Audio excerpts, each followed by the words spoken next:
G'day, it's Nigel here again.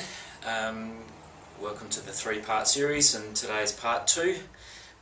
Just a recap of yesterday. Yesterday we talked about tight hip flexors and leg length shortening, how one side being short can affect the pelvis and rotate the spine and cause problems in that way. So hopefully you've taken a bit of action and you've got yourself a heel raise and you've started and decided if you've got excess tightening in your hip flexors, you've started to stretch them out.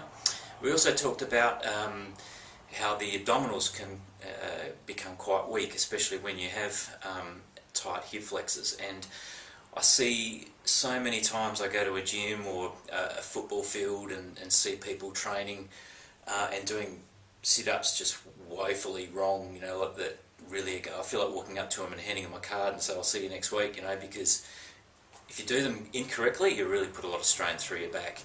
Not only that, you can increase the tightness in your hip flexors. So what I'll show you now is what I believe is the perfect way of doing a sit-up. I just want to demonstrate to you a couple of things, or the wrong way to do it really, and just hopefully you're not doing it this way. And next time you see people do sit-ups, you can pull them up and say, hey, here's the right way of doing it. So anyway, I'll just show you. So most people, when they do sit-ups, they hurl themselves up, and when you hurl yourself up and come up really suddenly, often you're using your hip flexors to actually do the movement. You're not doing anything with your abdominals. Your abdominals kick in later, but your hip flexors do the main work. So an example of that would be something like that. Other hands on the head, and you can see people just almost throw themselves up when they're doing the sit-up.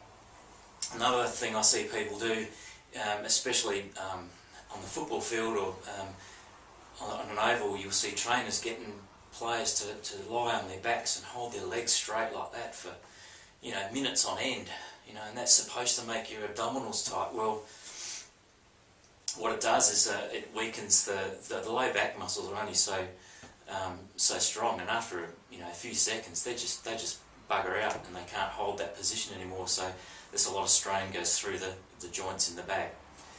So that all being said, here's how I believe you should do a sit-up. The focus shouldn't be so much in lifting your head up, it should be more bringing your ribs towards your hips.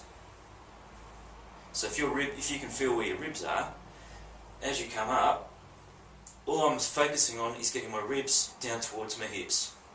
Okay, and that's as far as you need to come up. Basically just clearing your head and your shoulder off the floor. If you've got a bit of a sore neck, I recommend having a pillow. If you haven't got a sore neck, you're fine to go from there, but just keep your chin tucked in. Alright, so that's about it there. Now try and combine breathing with it as well. So as you come up, breathe out. So you kind of like... And once again, your focus is on lifting your ribs towards your hip. And to do diagonals, to bring in your oblique muscles, what you can do is just come up and then just aim your elbow towards your left opposite knee. And there's your obliques done as well. Okay, so the other exercise that I think is probably... Now, okay, before I do that, here's a little tip.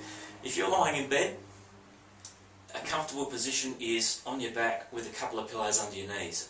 I've always found that when you've got a sore back, and I speak from experience, if you lie on your back and have a couple of pillows under your knees, it's the most comfortable position. It just relaxes your hips and just puts your back nice and flat into the bed. To get out of bed, what I see most people do is get out of bed like that. Now what that does is it immediately activates your hip flexors and sets you on a bad course for the day. So instead of doing that, roll to your side like that, and then legs over the edge and sit yourself up like that. Okay, now the second abdominal exercise I teach is called a plank, and we teach this in Pilates, and it's probably one of the easiest ones to teach. So all you do for this one is get into a plank position, hold the position for maybe 20, 30 seconds or up to a minute. You'll feel, probably to start with, you'll feel shaky, but just work through that a little bit, and never stay there as long enough to get pain. So if you get pain in your back, just stop and have a rest and then do it again. Alright, so I'll just show you how to do that. So on your elbows, up on your toes, and try and stay as straight as you can.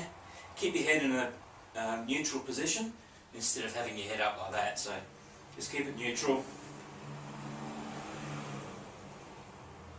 And as you're staying there, you can just draw your belly button in, and that just activates it a little bit more.